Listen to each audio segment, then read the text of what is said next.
દરેક વિદ્યાર્થી મિત્રોનું યુનિક એકેડમીમાં ફરીવાર હાર્દિક સ્વાગત છે. આજે આપણે નવો સબ્જેક્ટ ઇંગ્લિશ ગ્રામર ટોપિક છે આપણો આર્ટિકલ્સ. હવે આપણે લાસ્ટ વિડીયોમાં એ અને એન આર્ટિકલ વિશે તો જોઈ લીધું. હવે આપણો લાસ્ટ ત્રીજો નંબર થર્ડ ધ આર્ટિકલ વિશે આજે આપણે જોઈશું, બરાબર? કેમ કે ઇંગ્લિશ ગ્રામરના મોસ્ટલી કોમ્પિટિટિવ એક્ઝામમાં આર્ટિકલ્સના એ એન અને ધના રિલેટેડ બ્લેન્ક પૂછાય છે. એટલા માટે મેં આવનારી જેટલી પણ લેટેસ્ટ ગવર્મેન્ટની એક્ઝામ છે તો એમાં દરેક સ્ટુડન્ટ્સને યુઝફુલ થાય એટલા માટે મેં આ વિડીયો બનાવ્યો છે, બરાબર? તો હવે આપણે આર્ટિકલ્સના રૂલ્સ, નિયમો, અપવાદો, એ એન અને હવે ધનું જોઈશું, બરાબર? જો તમે કોઈ પણ નિયમ ગુજરાતી ગ્રામર હોય, ઇંગ્લિશ ગ્રામર હોય કે ગમે તે ટૉપિક હોય, એને ગોખો નહીં, એને સમજવાની કોશિશ કરો. એના નિયમો, એના રૂલ્સ, એના રેગ્યુલેશન, એના અપવાદો, આ દરેક વસ્તુ તમને બહુ જ ઇમ્પોર્ટન્ટ છે અને એ લાઈફ ટાઈમ માટે છે, બરાબર? તો હવે આજે આપણે ટૉપિક જોઈએ ધ વિશે. કોઈ પદાર્થ, પ્રાણી કે વસ્તુ વિશે પહેલી વાર વાત કરીએ ત્યારે તેના નામની પહેલાં એક વચનમાં એ અને એન વપરાય, પણ તેમના વિશે ફરી આગળ વાત કરે તો ધ વપરાય છે. જો સમજ પડે છે અહીંયા સેન્ટેન્સમાં ફર્સ્ટમાં શું કહેવા માંગે છે કે જ્યારે તમે કોઈ પદાર્થ, પ્રવાહી કે પદાર્થ, પ્રાણી કે વસ્તુ વિશે ફર્સ્ટ ટાઈમે વાત કરો ત્યારે એ કે એન મુકાય, પરંતુ ફરી તેના જ વિશે આપણે વાત કરવું હોય તો ધ આર્ટિકલ મુકાય. હવે આને આપણે એક્ઝામ્પલ પ્રમાણે જોઈએ. This is a book, the book is new. જો અહીં આર્ટિકલ વ્યંજન, સૌથી પહેલાં એ એન ધના રૂલ પ્રમાણે જોઈએ તો બી શું છે? વ્યંજન છે. આપણા ટોટલ કેટલા મૂળાક્ષરો? તો 26. સ્વર કેટલા? તો 5. AIOUE, બરાબર? હવે આનું ઉચ્ચારણ બુક છે, બી વ્યંજન છે, તો એ આર્ટિકલ મુકાયો. હવે આ બુક વિશે આપણે ફરી વાર વાત કરીએ છો તો એની આગળ ધ આર્ટિકલ મુકાય. અહીંયા શું કીધું છે? પદાર્થ, પ્રાણી કે વસ્તુ. તો વસ્તુ છે બુક, એટલા માટે ફર્સ્ટ ટાઈમે એ આર્ટિકલ મુકાયો અને ફરી વાર જ્યારે આપણે એની વાત કરીએ છીએ ત્યારે ધ આર્ટિકલ મુકાય છે. બીજો એક્ઝામ્પલ જોઈએ. This is an apple, the Apple is red. ચલો, અહીં એપલ એ શું છે? સ્વર છે. એપલ AIOUની આગળ શું મુકાય? એન આર્ટિકલ મુકાય અને એનું ઉચ્ચારણ પણ સ્વરથી છે તો એન આર્ટિકલને ફરી વાર એને આપણે જ્યારે રિપીટ એની ચર્ચા કરીએ ત્યારે એને ધ આર્ટિકલ મુકાય, બરાબર? તો આ કન્ફ્યુઝન ના થાય એક્ઝામમાં કે તમે કહેશો મેમ એપલ તો ફરી વાર છે તો આની પાછળ તો એન આર્ટિકલ મુકાવવો જોઈએ કેમ કે સ્વર છે, પણ એવું નથી હોતું. એના નિયમોને સમજો. શું કહે છે અહીંયા નિયમ? કે પહેલી વાર જો પદાર્થ, પ્રાણી કે વસ્તુ વિશે વાત કરીએ તો એ અને એન આર્ટિકલ, પરંતુ એની વિશે ફરીથી વાત કરવામાં આવે ત્યારે ધ આર્ટિકલ મુકાય છે, બરાબર? આપણો અહીં એક ટોપિક ક્લિયર થાય છે. હવે બીજું જોઈએ.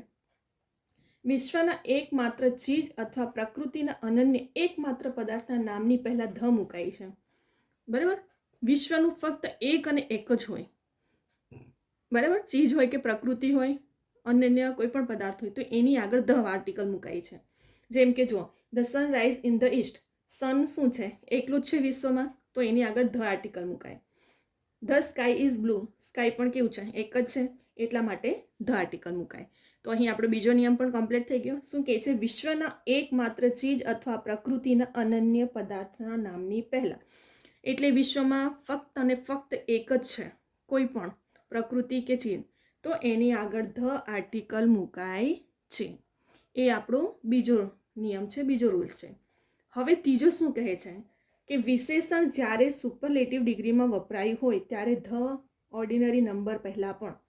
હવે જો વિશેષણમાં જ્યારે સુપરલેટિવ ડિગ્રી, આપણે જોઈશું સુપરલેટિવ ડિગ્રીને એ બધા વિશે પણ આપણે ટોપિકો વિડીયો લઈને આવીશ મેં, પરંતુ હમણાં શું કહે છે કે સુપરલેટિવ ડિગ્રીમાં પણ ધ આર્ટિકલ મુકાય છે અને ઓર્ડિનર નંબરની આગળ પણ મુકાય છે. જેમ કે હવે એક્ઝામ્પલ જોઈશું એટલે વધારે સમજ પડશે તમને. Raj is the cleverest boy in the class. જો EST એટલે સુપરલેટિવ ડિગ્રીનું છે અને એની આગળ શું લાગ્યું? આર્ટિકલ ધ, બરાબર? સુપરલેટિવ ડિગ્રીમાં આપણે જો EST લાગે છે, ધ્યાન આપજો, અને એની આગળ ધ આર્ટિકલ મુકાય છે તો સુપરલેટિવ ડિગ્રીમાં ધ આર્ટિકલ આવ્યું. બીજું શું કહે છે? Ordinal number. ચલો, Sheela is the first girl to reach school.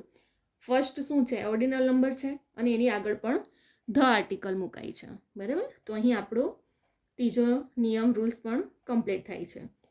હવે શું કહે છે? જુઓ કે ઇમારત, ઐતિહાસિક, ભૌગોલિક સ્થાનની નામની પહેલાં પણ ધ આર્ટિકલ મુકાય છે. જેમ કે the Taj Mahal is an Agra. મેં તમને શું કીધું, વિશ્વમાં ફક્ત અને ફક્ત જે એક જ છે, ઇમારત છે, ઐતિહાસિક કે ભૌગોલિક સ્થાન છે, તેમની આગળ પણ ધ આર્ટિકલ મુકાય છે. જેમ કે the Taj Mahal is an Agra, તો તાજમહલ પણ એક જ છે વિશ્વમાં, તો એની આગળ ધ આર્ટિકલ મુકાય છે.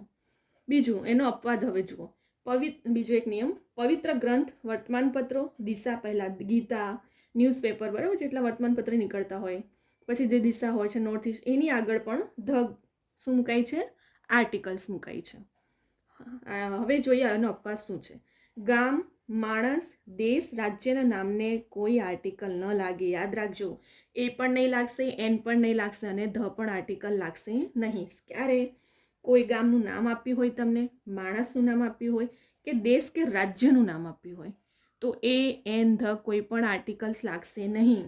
નદી, પર્વત, એ એન નહીં. હવે જો નદી, પર્વત તો એક જ હોય છે વિશ્વમાં, કોઈ પણ નદી એક જ છે, સાબરમતી એક છે, નર્મદા એક જ છે, એવી રીતે પર્વત, માઉન્ટ એવરેસ્ટના બધા જોઈએ આપણે, તો બધા શું છે? એક જ છે વિશ્વમાં. તો એની આગળ એ એન પછી ત્યાં સ્વર વ્યંજન કરીને નહીં મૂકવા બેસતા એ એન, ત્યારે ધ જ આર્ટિકલ લાગશે. બરાબર? શું થાય છે અહીં જુઓ, અપવાદમાં શું આવે છે કે માણસ, ગામ અને દેશ, રાજ્યની નામને આગળ કોઈ પણ આર્ટિકલ નહીં, એ પણ નહીં, એન પણ નહીં અને ધ પણ નહીં. અને નદી, પર્વત હોય તો એ એન નહીં, પરંતુ ધ જ લાગશે, કેમ કે એ પણ વિશ્વમાં એક જ છે. બરાબર? તો અહીં આપણું ધ આર્ટિકલ ક્યારે યુઝ થાય છે, એના નિયમો શું છે, એના રૂલ્સ શું છે, અને એના અપવાદો શું છે.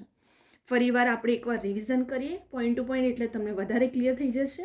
સૌથી પહેલાં તો ધ આર્ટિકલ આપણે એ એન તો જોઈ લીધું. હવે ધ કે કોઈ પણ પદાર્થ, પ્રાણી કે વસ્તુ વિશ્વમાં જ્યારે વિશે પહેલી વાર વાત કરીએ, જે રીતે મેં તમને એક્ઝામ્પલ બતાવ્યું અહીં, કે ફર્સ્ટ ટાઈમે વાત કરીએ, પરંતુ આપણે અને જ્યારે એ જ વસ્તુ વિશે આપણે ફરીવાર વાત કરીએ, તો પછી કયો આર્ટિકલ મુકાઈ જાય છે?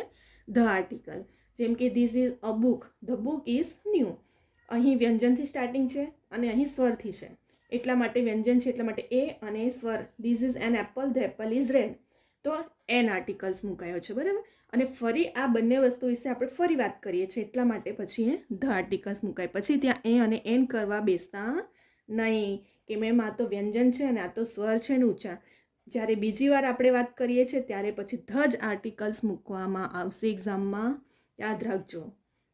બીજું શું કહે છે કે એકમાત્ર ચીજ અને પ્રકૃતિ, જે મેં તમને કીધું કે સન, સ્કાય, આ બધું શું છે? એક જ છે પ્રકૃતિનું, તો એના માટે પણ ધ આર્ટિકલ્સ મુકાય છે. જેવી રીતે આપણે એક્ઝામ્પલમાં જોયું, the sun rise in the East, the sky is blue.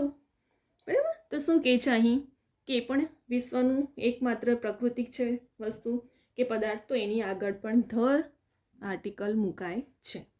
હવે સુપરલેટિવ ડિગ્રીમાં, તો સુપરલેટિવ ડિગ્રીમાં કે ઓર્ડિનલ નંબરમાં મેં તમને શું કીધું? ધ ક્લેવરેસ્ટ, EST લાગ્યું છે, તો એ સુપરલેટિવ ડિગ્રીનું છે, એટલા માટે એની આગળ ધ લાગ્યો છે. બરાબર? ત્યાર પછી ફર્સ્ટ એ શું છે? ઓર્ડિનલ નંબર છે, એની આગળ પણ ધ આર્ટિકલ મુકાય છે. બીજું એક નિયમ, ઇમારત, ઐતિહાસિક, ભૌગોલિક સ્થાન, જેવી રીતે Taj Mahal, the Taj Mahal is in Agra, તો શું થયું અહીં? ધ કેમ લાગ્યું? તાજમહેલ વિશ્વમાં એક જ છે, જે વિશ્વમાં એક જ છે, પછી એ ગમે તે હોય તે વસ્તુ કે ઐતિહાસિક સ્થળ, ભૌગોલિક હોય, ઇમારત હોય, એની આગળ પણ ધ આર્ટિકલ મૂકવામાં આવે છે. ત્યાર પછી પવિત્ર ગ્રંથ, વર્તમાનપત્ર, દિશા, જે તમે કીધું ગીતા, બાઇબલ, જે પણ હોય, દરેક ગ્રંથની આગળ પણ આર્ટિકલ ધ જ મુકાય. વર્તમાનપત્રની આગળ પણ, દિશાની આગળ પણ ધ જ આર્ટિકલ મુકાય. પછી ત્યાં સ્વર વ્યંજન કરીને એ એન આર્ટિકલ ઉચ્ચારણ કરવા બેસતા નહીં. પવિત્ર ગ્રંથ, વર્તમાનપત્ર, દિશા, દરેક મની આગળ પણ ધ આર્ટિકલ મુકાય છે.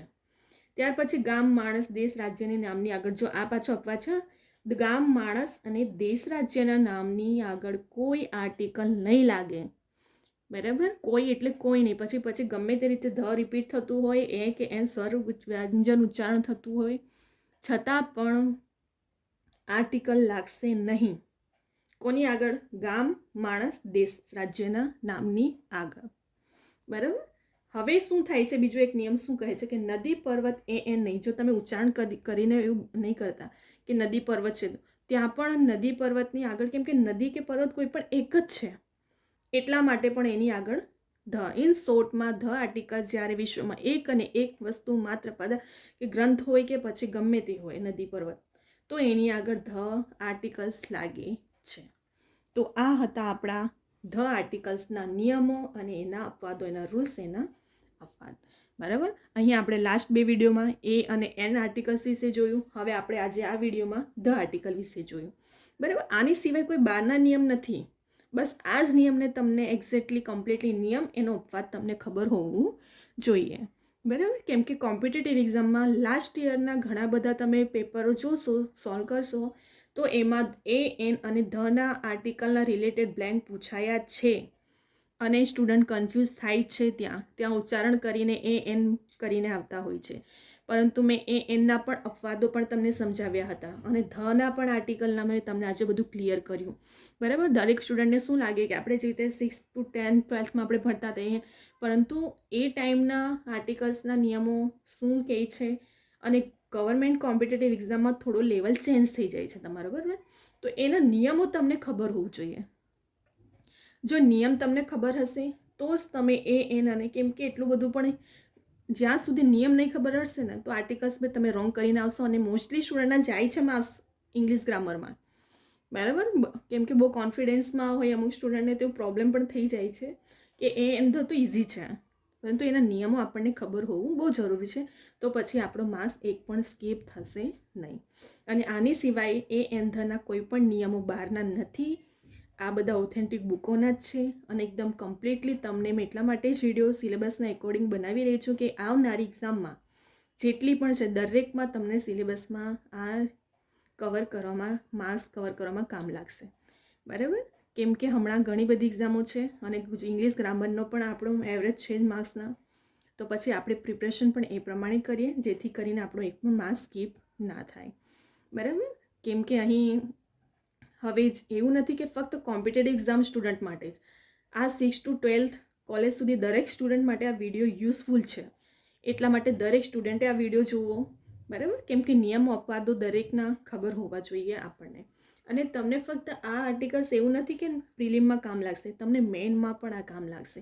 કેમ કે મેઇનમાં પણ જો આપણે સેન્ટેન્સ બનાવતા હોઈએ ગમે તેટલું, તો પણ આપણને બધા નિયમો તો ખબર હોવું જોઈએ ને.